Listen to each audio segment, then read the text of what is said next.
MOTOSARGE signing in. Today we're going to go over my 2016 Harley Davidson Dyna Fatbob.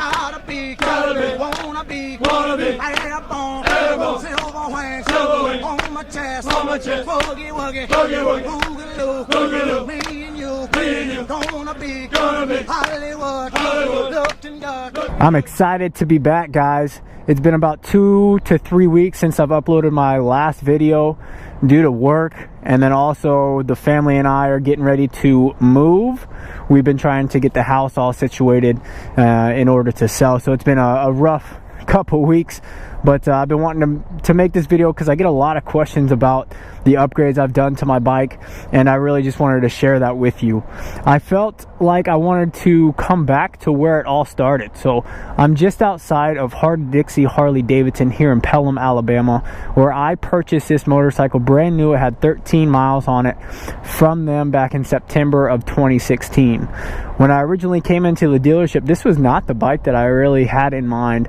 I was looking at the Softail Slim just because I like that beefier front end, but when I got here, they were running a huge deal on this bike and I couldn't pass it up. It has the wider front tire. The one thing that kind of threw me off a little bit when I first got it was this tail light. I'll walk around right now and show you guys. I know you guys have seen this before. Many don't like it, but it has actually grown on me, and I actually really enjoy that taillight because it is unique. Not any other Harley Davidson has that. I think they ran this rear end on the Fatbob from 2014 to 17, right before they did away with the Dyna. So I'm happy to have something that's a little unique and you won't see too much on the road. The other thing too is the dual headlight. Again, unique to the Fatbob. Through 2017 model, when they went out in 2018, they went with that Cyclops LED headlight. So again, something that you're not going to see very often, which when I'm looking at doing stuff to my bike or looking at purchasing something, normally I'm looking at doing something that you don't see that often.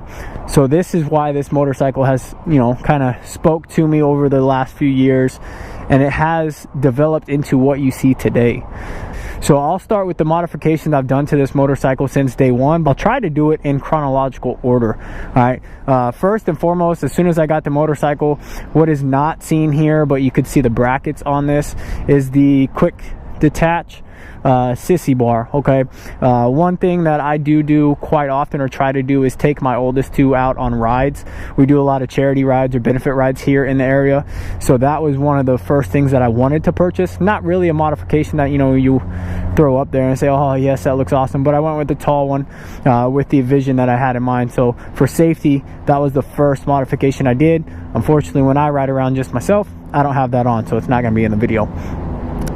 Then I went and, without exhaust, Harley doesn't really, the stock exhaust doesn't speak true to Harley Davidson. You have to open it up. So I went with the vance&hines short shots. This exhaust really kind of follows the lines of my bike like I want them to. I was looking at either these or the long shots to run them a little further off that swing arm, but I went with the short shots because everyone I talked to said that these are going to be really loud and you're going to hear the bike coming.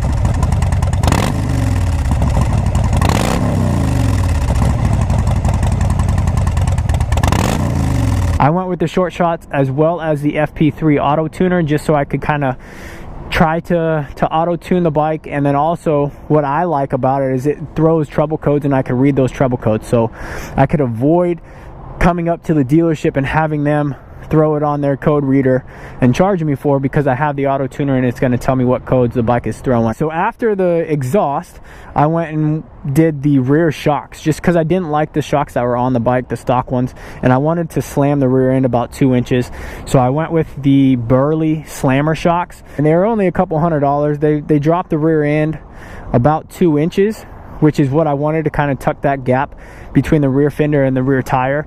A lot of Dynas are going with the higher rear end because they're putting T-bars and going with the club style route, but I wanted more of that chopper type look, that nostalgic look, and I wanted to squat the rear end a little bit. Burley also does the fronts where you can lower the front as well, but I did not want that. I wanted somewhat of a rake to the bike, so I just did the rear shocks.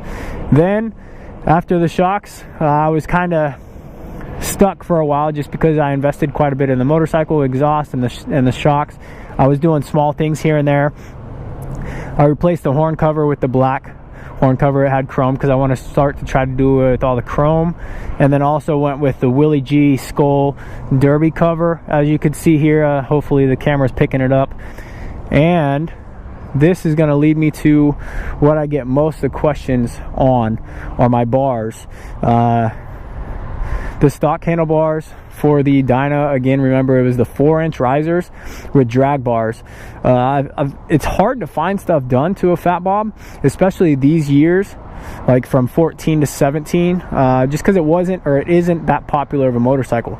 But a lot of the Fatbobs I found that had ape hangers on it, they left the original risers, which would bring them up to about 4 inches right here, and then you would have the bar. So it had a huge gap between the triple tree and the handlebars, and it didn't really speak to me. I didn't want that look. I wanted to bring it down. So I found those risers. Those are Drag Specialty 1-inch risers for these bars that I picked up, which are Todd Cycle 1.5-inch diameter 14-inch strip apes. They kind of look a little bit like Carlini's in a way, but they're a lot thicker in diameter, and that's why these Drag Specialty risers worked good, because you could get that same dimension there, because they don't step down. They're the same thickness all the way through. So that was kind of difficult to find, but luckily Drag Specialties hooked it up on those. I'm very happy with these bars. They bring it, like I said, they bring my hands just slightly above shoulder. So if I were to do it again, I might just go with the 12-inch, just because I'm 5'10", so 12 would probably put me about shoulder height. But I really like the way that these bars look. The cables, that's another question I get quite a bit, because everyone's looking at doing the cables for their handlebars, especially on these bikes. And when you go from the drag bars to some apes, obviously you're gonna have to redo the cables. I was struggling on that, and really most of everything on this Harley that I've done myself, minus the bars. I was kind of skeptical on doing that, just because you start tying into the electrical and everything like that. So I took it up to, I brought it back up here to Harley-Dixie and had them install it.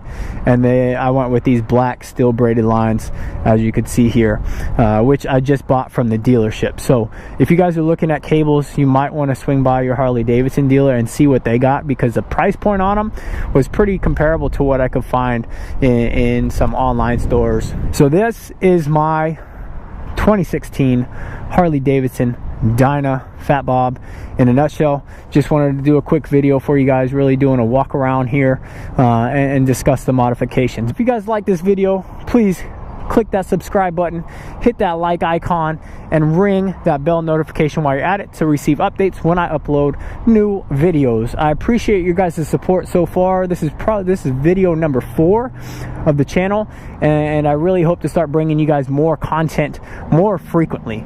Due to work and family, you know, this is just kind of a hobby of mine, so sometimes there'll be a little break, but you could look at maybe a video every 2 weeks, I'll say, just to be safe for now.